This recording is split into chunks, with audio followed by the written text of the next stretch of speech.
This is my everyday driver. It's a 1967 Giulia 1300 Ti, named Porco Rosso. I've used this car almost every day for 4 years, and let's just say that those 4 years have been a little hard on this poor little car. I've got to get off my lazy butt and give this thing an overhaul. Now, this car wasn't exactly in great shape before I got it. The guy I bought it from got it for free because it had essentially been abandoned, so it hasn't exactly had the biggest budget for maintenance over its life. The suspension is tired, there's no getting around it. I can hear the front lower ball joints rattling as I drive, and that is dangerous, so before I lose a wheel on the highway, it's time to give this car a quick underside overhaul.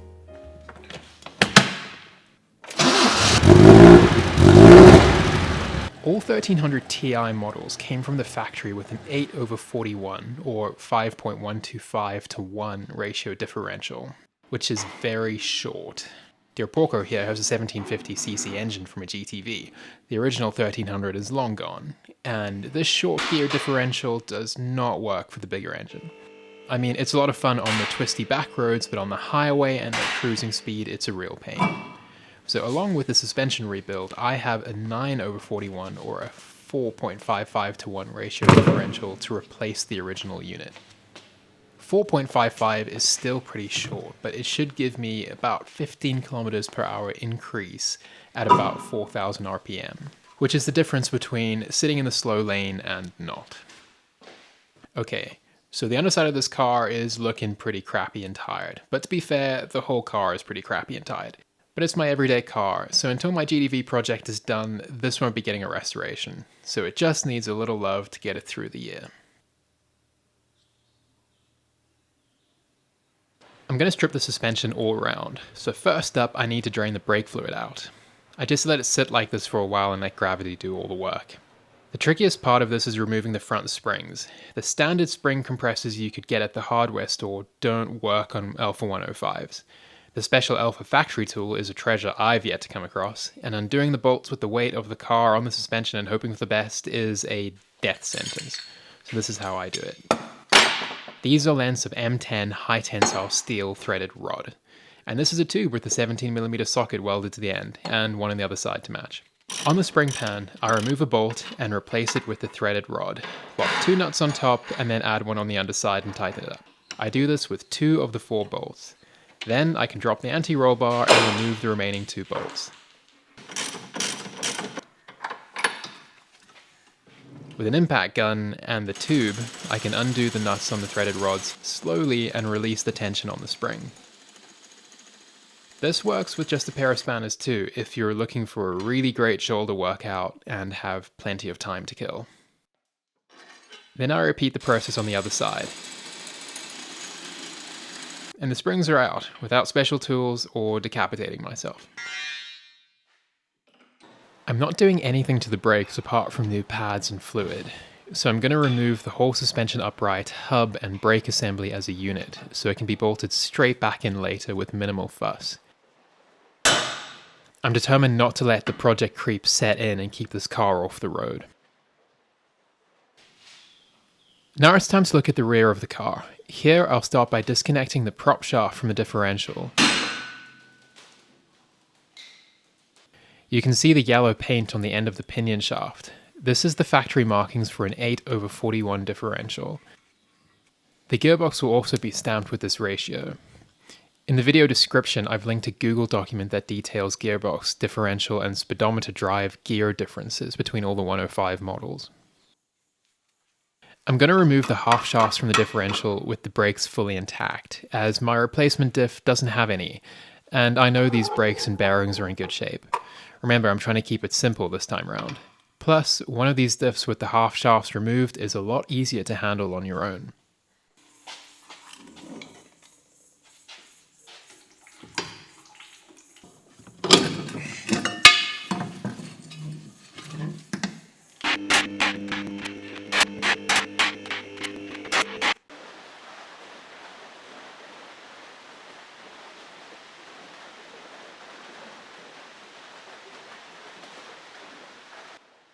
Here's everything I've removed from the car. I'll be reusing the springs and pans and the front shocks, but most of this is out. I have some new upper and lower control arms and rear trailing arms with Coney yellow shocks. But when I say new, I mean it's secondhand but in good shape. All of these parts came out of project cars that were upgraded to even better parts. Waste not, want not, I suppose. Here is the new differential. It's a 9/41 ratio. These have red paint on the pinion shaft. I wrote the ratio out on the casing when I got it a couple years ago. I have no idea about the internal condition of this unit, but it looks like it's never been opened before, which is a good sign. But I'm going to install it and hope for the best. They say done is better than perfect, after all. I know I could take the opportunity to replace the seals, but I'm not going to. This car leaks so much oil as it is that it's really not worth worrying about stuff like that. The new diff goes back in on its limiting straps first. Then I can move it around enough to get it bolted up to the T-bar that keeps it centered.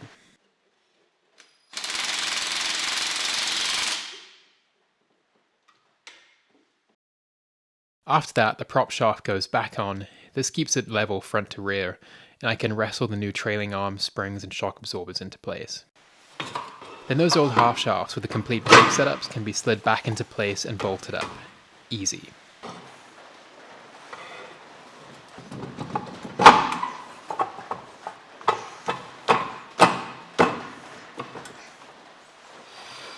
And then it's onto the handbrake cables.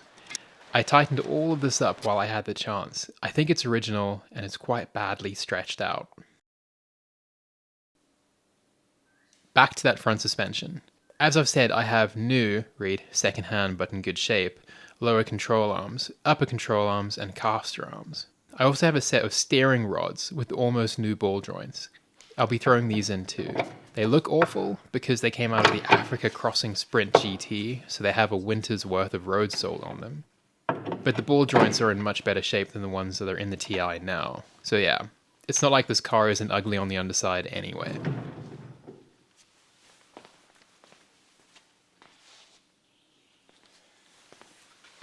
This time around, I installed the lower control arm mounts first, and then the control arms, but it's actually best to assemble them off the car and bolt them in as a unit, because there just isn't enough space for the front control arm on the right side of the car. It catches on one of the crossmember braces. That right side is a pain because it also requires removing the carburetors, which is no small job in a 105, to get to the upper bolt.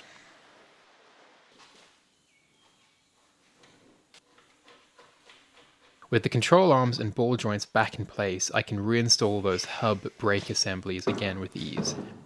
They're just a couple of nuts to tighten up on the ball joints, the shocks, the brake lines, and then all that's left is doing that trick with the threaded rods, this time in reverse.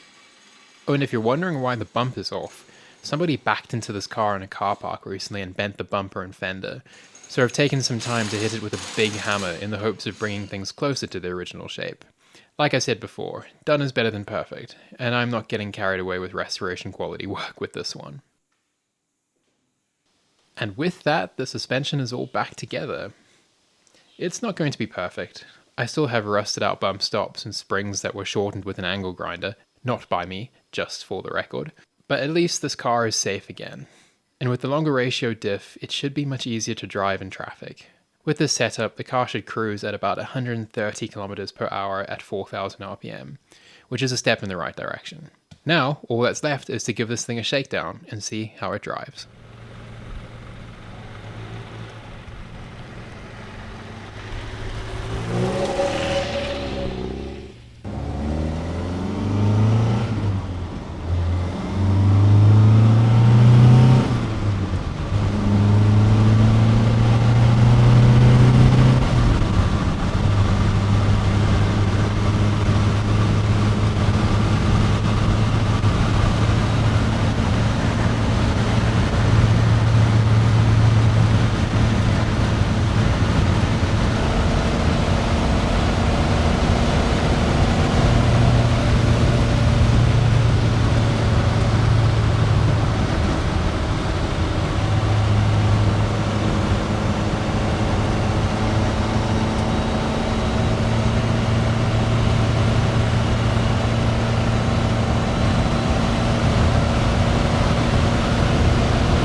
So overall, this car is much nicer to drive.